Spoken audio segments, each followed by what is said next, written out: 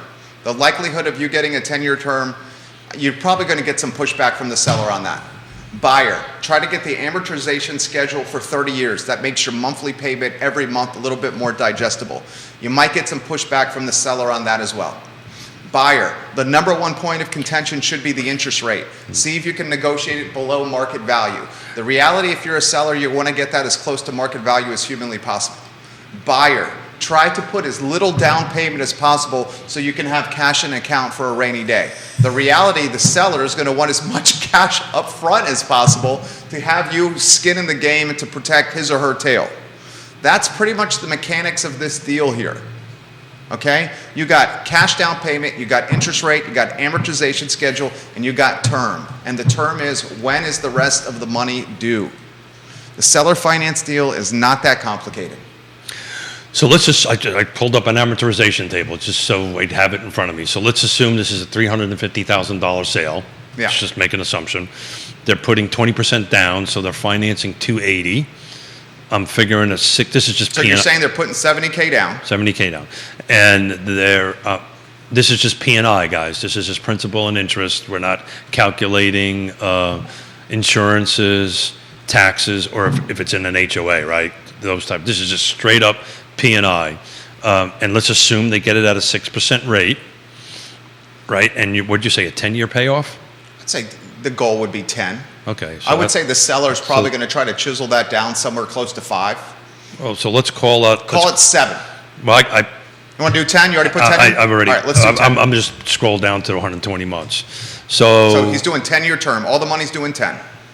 That's exactly right. So your principal will be down to 150. Hold on a second here. Let me make sure I got the right column here. Give me 1 second. This is like a gazillion pages here. It's really not that complicated. Well, it's not, but I just want to make sure I'm reading the right column here. Well, no, I know you know it's not that complicated. It's just the seller finance So stigma is so complicated. So for the layman. at 6%, the principal drops to 217, but you have paid $151,000 in interest, right? So just the point that I was trying to make.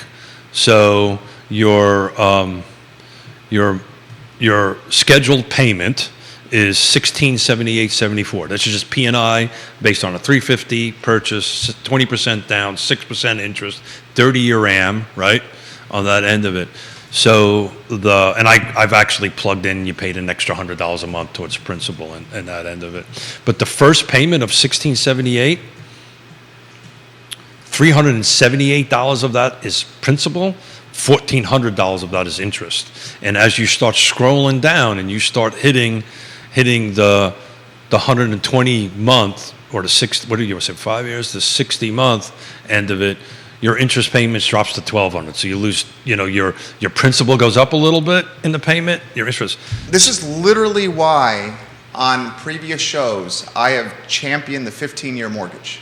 Yeah, well, we can change it to 15 years. Champion the 15-year mortgage versus the 30-year But mortgage. the principal. And I've said overpay the 15-year mortgage. Yeah. I call grief for that. Yeah. No, I don't think you caught grief for that. Not from you. Yeah. If you can financially do it. So I just changed it to 15 years, so your monthly payment jumps up to $2,462, assuming it's the same 6%. I'm just assuming it's 6% for the 30 and 6% for the end of it. So you jump up. So your whopping principal payment is $1,000 and your interest is $1,400. And then as you start climbing through it, in years. It starts moving really fast. Correct. That's exactly right. You start eroding principal extremely fast on the 15-year, especially if you're overpaying the 15-year. Correct. So you're And you know that you're guaranteed that return. Yeah.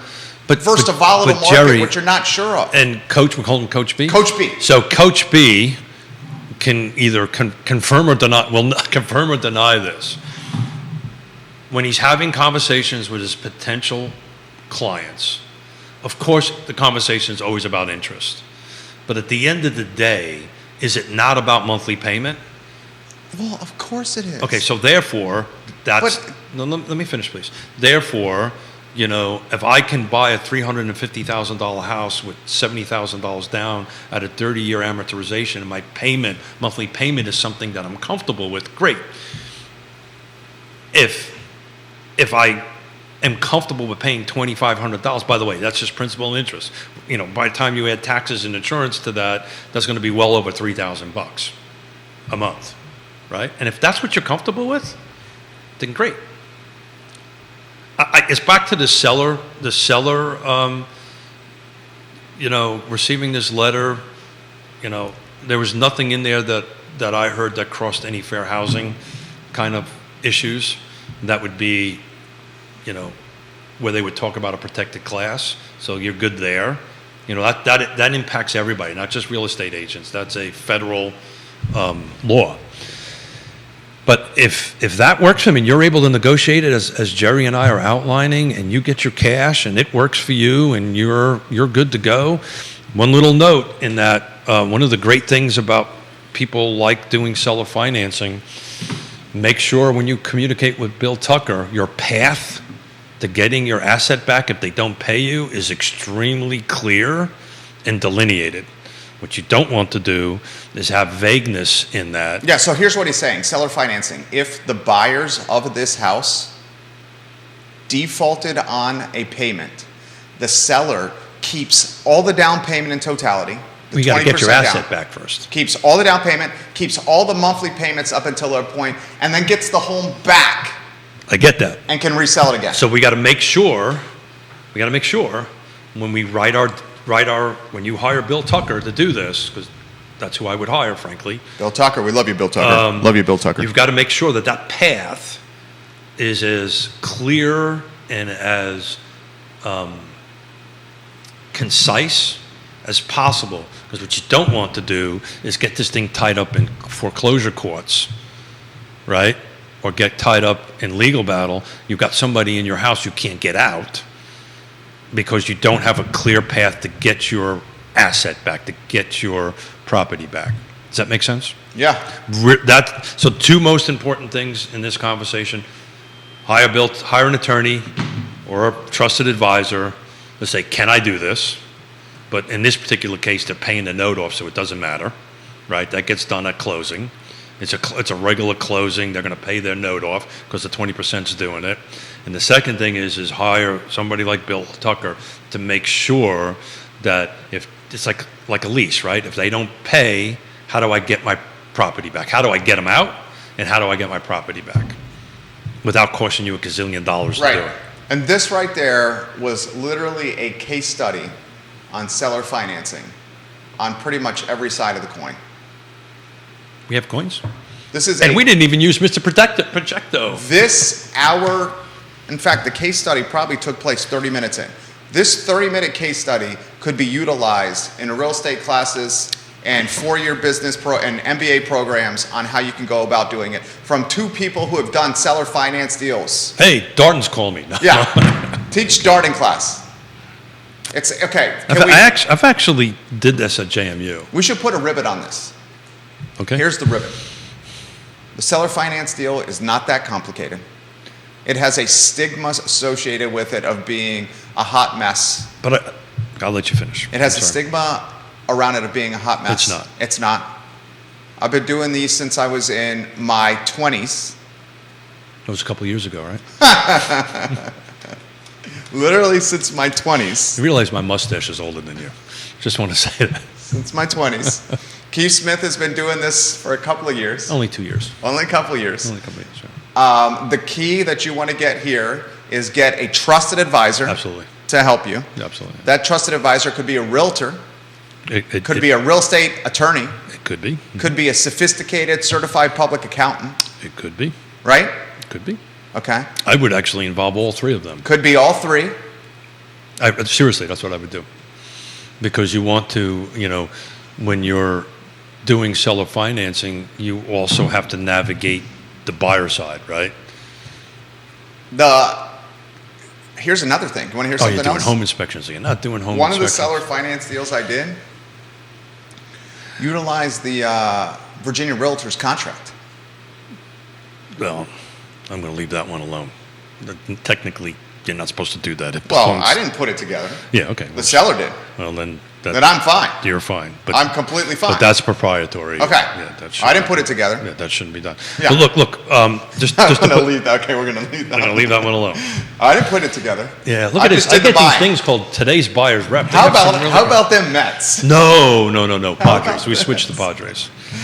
We pitched the Padres. How about them Padres? It's something about 75, 80 degrees, sunshine, no humidity, watching a ball game is a beautiful thing. We spent, half an hour, whatever we've spent, talking about It's been solar great, right? financing. This is what, when we talked about pivoting the show a little Yeah, bit, the case studies. this is literally what we were trying to do, so we can help people, and some people can maybe go back and re-listen or re-watch this, which, as you shared with me, that happens quite often. When People watch not in real time. They watch at their leisure, like we watch Netflix. I bump into people all the time, and they start talking about Friday's show, and I'm like, we didn't talk about that on Friday. And then I realized they're talking about a show that was some weeks or months ago. And then it's not fair because I got to remember that far back, which is a difficult thing for Smith to do. It's like Netflix. Well, Smith's is not like Netflix. He can't remember all that stuff that far back. Takes a while to go ahead and get his old juices flowing. I want to say this about my friend Keith Smith. He likes the poking fun at himself, but when it comes down to it, when you're in the trenches and you want to get to the closing table and you want to make a deal happen, this is the MF. This is the MFer you want on your side. I literally was on the phone Zoom calling with 3 attorneys. That's what I'm saying. Trying to close a deal because they couldn't figure out how to do it. This is the guy you want on your side when you're in the trenches. And I'm just not blowing sunshine up my whatever. Yeah. Pant leg. Just laugh. I realize I'd get myself into trouble if I said what Yeah, I'm really thank thinking. you. I know. Thank you. I am getting better. Not You're by getting much. way better. Not by we much, have to right? get better. Yeah, I'm We've still- heard from the parents that they listen in the car and their kids are in the back seat. We Oh, have to get better. yeah, got it. Yeah. We have to get better. Okay. I've heard from so I'm many still trying to parents figure out about what a pronoun is, but my daughter's teaching me that, so I'm learning. We have she to said get better. She said to me, "It's the word that's before a noun, therefore pronoun." I went, "Oh, so what's a noun?" But look, we talked about this for a good 30 minutes. This is great. This is what we wanted to do. That's what you wanted. That being said, seller financing deals probably will creep a few in there, but by and far, 90 some odd percent. Yeah, our traditional Our finance. traditional financing. It's a Scott Morris. It's a Coach B. Coach B. Coach B. Coach B. B out there doing it. These are the trusted advisors you need to get in it. This was a very laser focused Case study. case study about end of it. So hopefully, when people listen or watch this after the show, it'll be a little bit helpful.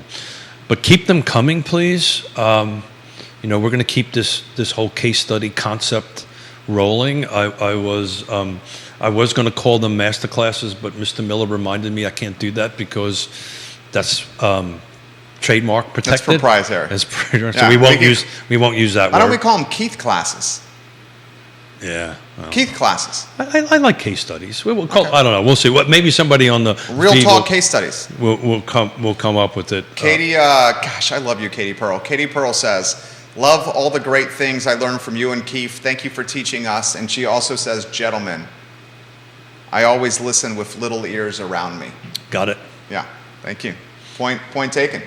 Point taken, right? Yeah. Point taken. So I've if I heard said that some- from my wife and her friends. If I said something in No, the show, we haven't I today. We apologize. haven't today. I think I dropped the S word. I think I may have done You said S-H-I-T? that. They can spell too, by the way. People with little ears can spell too, just so that you know. Okay, sorry. Sorry. Oh, Jesus. All right. Well, That was a prayer. I was praying. when you say that, you have to say Jesus, Mary, Mother, and Joseph. No, that's not how you say it, but that's okay. How do you say it? Well, you're not a Catholic. You wouldn't understand. I went to Catholic Ka- school. Oh, really? Yeah. Katie My was entire life, Catholic school. Oh, God, no, I just forgot it. Jesus. Jesus, Mary, Mother, and Joseph. No. Cheese and rice. Cheese and rice. No, God, I forgot. You'd think I would know. I was an altar boy for 12 years, said the Mass in Latin. You'd think I'd remember. Katie, thank you for chiming in. You're always a pleasure to listen. We listen have to. more comments coming in than we can get to. Yeah, what's today? Today's Wednesday. Is it Wednesday? Yeah, Friday.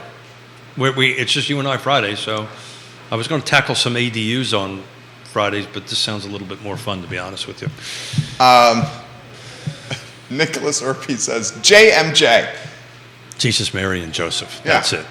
Jesus, Mary, and Joseph. Thank you very much for the acronym. Oh, sorry. No mother. Jesus, Mary, Thank you, and Nicholas Joseph. Urpy. Yeah. Jesus, Mary, and Joseph. Yeah. Thank you, Nicholas Urpy. Nicholas Urpy will be hosting today, Yonna, tomorrow at 10:15 a.m. Nicholas Urpy is turning into a talented broadcaster, and the scuttlebutt on the street is Keith Smith is going to be sitting shotgun tomorrow. I'm going to be sitting We're in going to the be seat. seeing a lot of you this week. It's like Yonna's out of town or something. I wonder how the ratings will do in the It's network. like Yonna's out of town. Could the network just go? It's like, no. Too much The show Smith. loves you. The show loves you. Oh, I don't know. I think I Love Charlottesville Network stop. and Smith might, stop. do that. I think we should get Liza on here, but that's a whole different issue. Liza's making Well, the director Liza frustrated knows. over here. Liza, Liza's the dog, by the way. Yeah. What's the matter, director? What is? No, she knows it's 11:30. Yeah. And she knows. She's brilliant. She knows when the shows are. Yeah, it's the timing. And she knows that she's owed a biscuit at 11:30. Well, a biscuit. A biscuit. How many biscuits do you give that dog? A rubber biscuit. You give her like 20 biscuits. Judah, who did that rubber biscuit? There was a comedian that was part of their line. Coach B says this. Coach B, financially, a 15-year trumps a 30 and a 10-year trumps a 15. Oh, no. But being house poor also sucks versus paying more interest over a 30-year AM schedule or amortization schedule. So it just comes down to the client's financial position and what makes the most sense for them. First-time buyer likely does not have the monthly cash flow for a 15-year, but if they do, it's worth considering. That's a very good point. Yeah, He's yeah. 100% right. And Coach He's B, 100% right. Coach B did a way better job than I did in trying to explain it, but that's what I was literally trying to 100% explain. right. You don't want to be house poor. Yeah, so again, just plugging in 30 again at a 350, 20% down, 6%. And you could take a 30-year and Coach B, overpay it and pay it faster. Coach B, what's today's rate? What's the today's rate, Coach B? You know, good credit. 30-year fixed, good credit, Coach B. good. And a 15-year fixed, good credit, Coach B. What's the rate? Yeah. What's the delta on call it a, call it a 750 credit score? Yeah, so let's do 750 Let's because go 750. that'll impact the rate. 30-year fixed, 15-year there's a fixed, topic. 20% down, Coach B. So there's a topic that for Scott and Coach B and everybody else, your credit score does matter, right? Well, a lot of people don't understand that your credit score. Dan Aykroyd versus Elwood Blues. Rubber biscuit, that's right. Yeah. That's right. Blues Brothers. It was in the Blues Brothers movie. Who Rubber said that? biscuit. Who said that? Wild Bill McChesney. Yeah, there you go, Rubber. The viewers and listeners are smart. Yeah, look at that. Yeah. And folks are saying Smithisms. Yogi Berra. Yogi, God love Yogi. You know, it ain't over till it's over. It ain't over till it's over. Yeah. So, your credit score matters. It matters also, for the rate. It also matters with your insurance policy too. A lot of people don't know that. So if your credit score is somewhat, oh God, Coach you, B. you've got a show to do. I know. You I'm gotta having go. fun with you. Today's Okay. fun. Today's been a lot of fun. Okay. I really very much. Well, I also may. You came prepared. No. Third cup of coffee. This may also have to. It may be hit the head Smith time. So. Oh, you got it. You got to pee. This little kid's listening. There's nothing wrong with saying pee. I'm just teasing you. Go ahead, finish your train of thought. Coach B, we asked him what the 30-year fixed mortgage rate was. You know what he said? Some wisecrack, I'm sure. He says it's high. Let's put it this way: it ain't 3. Yeah, it says it's high. Okay. Well, the The loan officer said it's high. Got it. Coach B's a loan officer. Harry Tyson, your son-in-law, is using a wisecrack. You two have been struggling with the word amortization today. Thank you, Harry. Was it you two or just me? Thank you. Yeah. Harry, I sent Harry a video of a beautiful 1970s Bronco that he's a huge Bronco fan. Vehicle, Ford Bronco. Oh. It's actually really pretty. Guy let me sit in it. Real pretty vehicle. So the reason I wanted to know that number was... What's the 30-year fix, Coach B? And the 15-year fix with the 750 and 20% down? I believe it's got a 7 in front of it.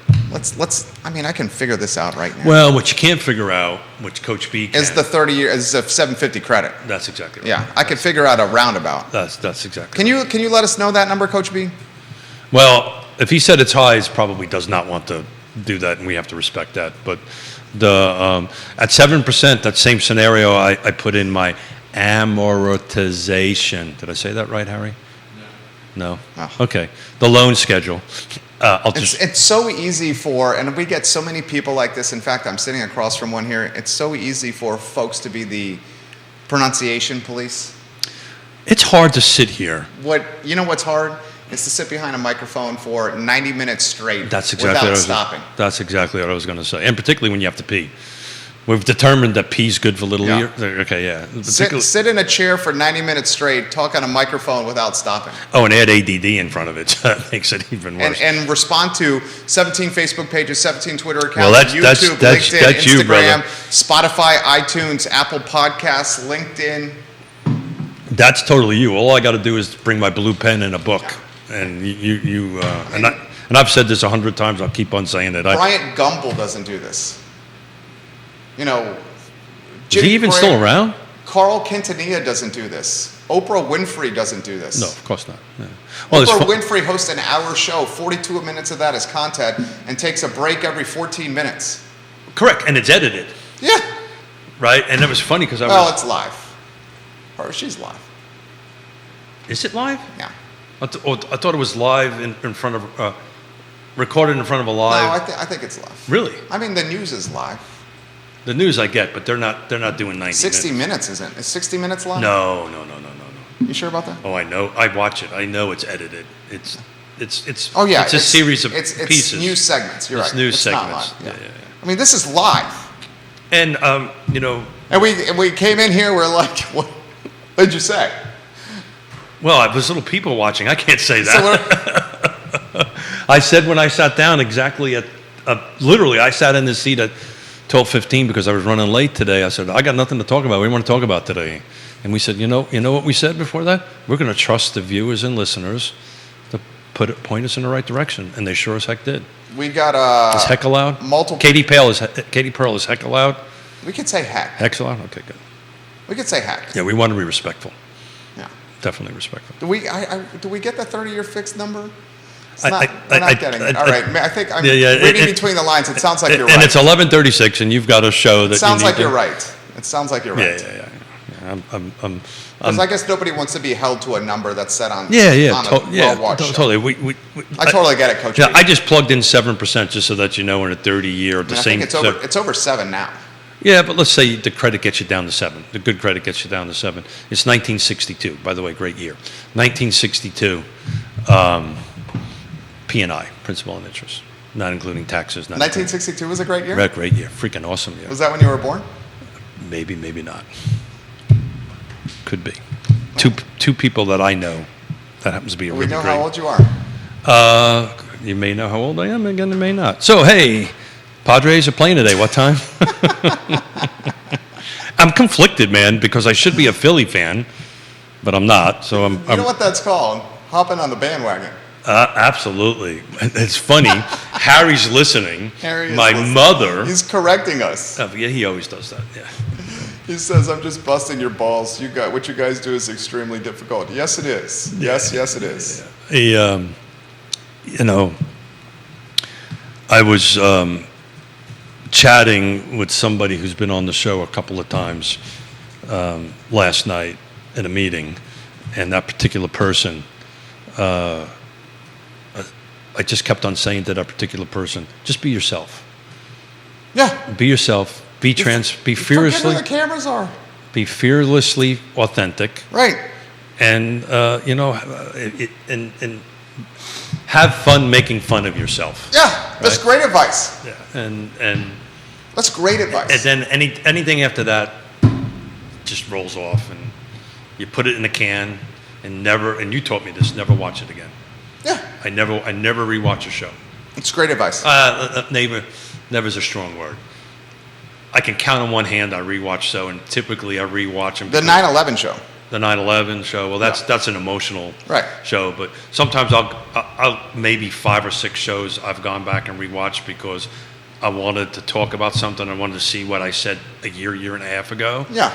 And it's not a whole show. I just kind of get to a certain point of it. That's great advice. Very so good advice. 11:39. Judah's furiously working. We got Man, we got some heavy hitters coming on the show. We have Kate Kaminsky on the I Love CVille show, the executive director of the Albemarle County Police Foundation.